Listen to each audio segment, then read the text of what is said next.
अक्सर लोगों को लगता है कि हम भारतवासियों को चटपटी और मसालेदार चीजें पसंद है, पर कोई ये नहीं जानता कि चटपटी चीजें तो हमें पसंद है ही, लेकिन मीठे के साथ हमारा अलग ही रिश्ता है। तभी तो कुछ लोगों को अगर मीठा खाने को ना मिले तो उनका दिमाग खराब हो जाता है। और भाई हम दूसरों को क्या बताएं, हम खुद ही मीठा खाए बिना नहीं रह पाते, फिर चाहे वो सुबह की चाय हो या फिर स्वादिष्ट गुलाब जामुन। लेकिन इन मीठी और स्वादिष्ट चीजों को खाते वक्त क्या कभी ने सोचा है कि चीजों को मीठा बनाने वाली चीनी आखिर कैसे बनती है, किस तरह चीनी का फैक्ट्री मेकिंग प्रोसेस होता है? अगर नहीं तो चिंता करने की बात नहीं, आज हम आपको मिठाइयों और चाय में डाली जाने वाली चीनी के बनने का पूरा प्रोसेस बताएंगे। दुनिया भर में मौजूद हर स्वादिष्ट और मीठी चीज को बनाने में चीनी का बहुत बड़ा रोल होता है, क्योंकि मीठी चीजें चीनी से ही बनकर तैयार होती हैं, फिर चाहे वो दानेदार चीनी हो या फिर पिसी हुई चीनी। पर क्या कभी आपने सोचा है कि ये चीनी किस तरह बनकर तैयार होती है? हाँ, हमें पता है, आप में से अधिकतर लोग बोलेंगे कि चीनी गन्ने से बनकर तैयार होती है, पर इसका असली प्रोसेस अगर आपसे पूछा जाए तो आधे लोगों की बोलती बंद हो जाएगी। आपको बता दें कि ब्राजील के बाद दुनिया भर में सबसे ज्यादा चीनी का उत्पादन हमारे भारत में होता है। यहाँ तक कि ये उत्पादन साल दर साल बढ़ता जा रहा है।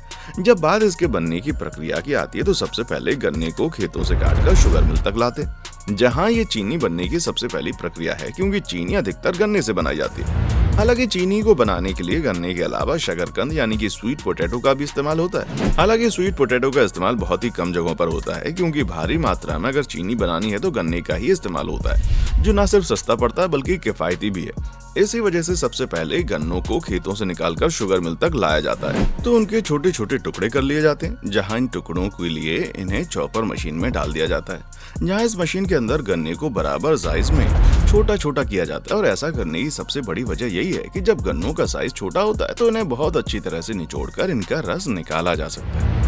दोस्तों, गन्नों को छोटे छोटे साइज में करने के बाद इनको धो लिया जाता है, और जब गन्ने पूरी तरह से साफ हो जाते हैं तो उन्हें निचोड़ने के लिए क्रशर में डाल देते हैं, ताकि गन्ने का रस और छिलका पूरी तरह से अलग हो जाए। हम आपको बता दें कि शुगर इंडस्ट्री में रस निकालने के बाद अलग हुए छिलके को बगास कहते हैं, ताकि हिंदी में इसे खोई नाम से जाना जाता है। और इसी खोई को बाद में ईंधन के तौर पर भी इस्तेमाल किया जाता है। और आप भले ही विश्वास ना करें, लेकिन ये इतना ज्यादा पावरफुल ईंधन है कि शुगर इंडस्ट्री की तमाम जरूरतों को इससे मिलने वाली एनर्जी के जरिए पूरा कर लिया जाता है। गन्ने के छिलके और उसके रस को अलग करने के लिए जो मशीनें इस्तेमाल होती हैं, उसे मिल हाउस कहते हैं। दोस्तों, मिल हाउस से हासिल होने वाले गन्ने के रस को छानकर प्रोसेस हाउस में भेज दिया जाता है, और उसी प्रोसेस हाउस में गन्ने के रस से चीनी के दाने तैयार किए जाते हैं, जहां इसका सबसे पहला प्रोसेस होता है गन्ने के रस को 75 डिग्री पर गर्म किया जाए, और फिर इसमें मिल्क ऑफ लाइम मिलाया जाता है, जहां इसे मिलाने का एकमात्र मकसद यही होता है कि गन्ने में मौजूद एसिडिटी को कम कर दिया जाए, क्योंकि हल्की फुल्की सही लेकिन गन्ने के अंदर एसिडिटी की मात्रा होती है। लेकिन इस अम्ल को मिलाने के बाद वो कम हो जाती है, या फिर से ये कह लीजिए कि पूरी तरह खत्म हो जाती है। और ऐसा होने के बाद उसे 104 डिग्री में गर्म करके क्लोरीफायर में डाल दिया जाता है, और इसी प्रोसेस के दौरान गन्ने के रस में तरह तरह के फूड ग्रेड केमिकल इसके अंदर डाले जाते हैं, ताकि गन्ने के रस में मौजूद तरह तरह की इम्प्योरिटीज वगैरह नीचे बैठ जाएं। और यही कारण है कि इस मशीन के अंदर साफ रस ऊपर की सतह पर आता हुआ दिखाई देता है। दोस्तों, जब साफ रस ऊपर आ चुका होता है तो इसे एवेपोरेटर की मदद से भाप में उबाला जाता है, ताकि रस में मौजूद पानी भाप बनकर अलग हो जाए। और जब पानी अलग हो जाता है तो जाहिर सी बात है कि रस गाढ़ा होकर शीरा बन जाता है, और फिर इसी गाढ़े शीरे को भाप के जरिए गर्म करके चीनी के दाने यानी कि रॉ शुगर क्रिस्टल्स तैयार कर लिए जाते हैं। दोस्तों, जब ये रॉ शुगर क्रिस्टल्स तैयार होते हैं तो इनका कुछ हिस्सा रख लिया जाता है, क्योंकि इससे मिश्री बनाने वाले लोग इसको खरीद लेते हैं। और ऐसा इसलिए है क्योंकि इस तरह की चीनी केमिकल से भरी होती है, जिस वजह से मिश्री बनाने के लिए एक बड़ी सी कढ़ाई में रॉ शुगर क्रिस्टल्स को पानी और थोड़ा सा दूध डालकर अच्छे से उबाल देते हैं। और जब कई घंटों तक इसको उबालते हैं तो ये लेसदार हो जाती है। ऐसे में पहले से तैयार दूसरे बर्तन जिनके ऊपर धागे लगाए जाते हैं उसमें डाल दिया जाता है, और फिर 8 दिनों तक इन्हें पूरी तरह से ढक कर रख दिया जाता है, ताकि इसे किसी भी तरह की हवा ना लगे।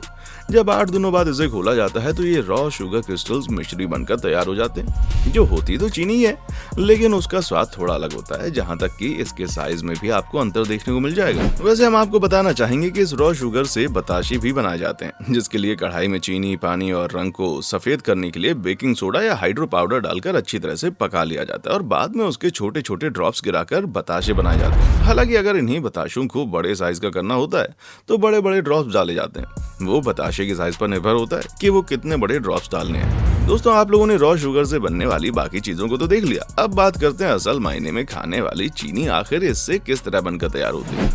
दोस्तों, छोटी छोटी चीनी बनाने के लिए इन रॉ शुगर को शीरे से अलग करने के लिए एक खास तरह की छलनी से गुजारा जाता है, जहां पर देसी चीनी और शीरे को अलग कर दिया जाता है। दोस्तों अलग किए गए शीरे को मोलासिस कहते हैं, जहां इसे कई तरह के प्रोसेस से गुजारकर अलग अलग ग्रेड की चीनी बनाई जाती है और आखिर में जो मोलासिस बचता है उसे फाइनल मोलासिस कहते हैं, जो शुगर इंडस्ट्री के लिए बाय प्रोडक्ट होता है। जबकि हासिल होने वाली देसी चीनी को गर्म पानी में डालकर दोबारा से मेल्ट कर दिया जाता है और दोस्तों फिर इन्हें लिकर में डाला जाता है, जिसके अंदर कई तरह के फूड ग्रेड केमिकल्स डाले जाते हैं ताकि चीनी का कलर सफेद हो जाए, ताकि बाकी के पार्टिकल हट जाएं, जिसके बाद उससे होने वाली चीनी को गर्म हवा में पूरी तरह से साफ कर दिया जाता है। दोस्तों फाइनल चीनी के दानों को चीनी के साइज की छलनियों से गुजारकर अलग कर देते हैं, जहां बारीक और मोटे दाने वाली चीनी को पैक करके सप्लाई के लिए भेज दिया जाता है और जो दाने छोटे रह जाते हैं उन्हें पीसकर शुगर पाउडर बना देते हैं।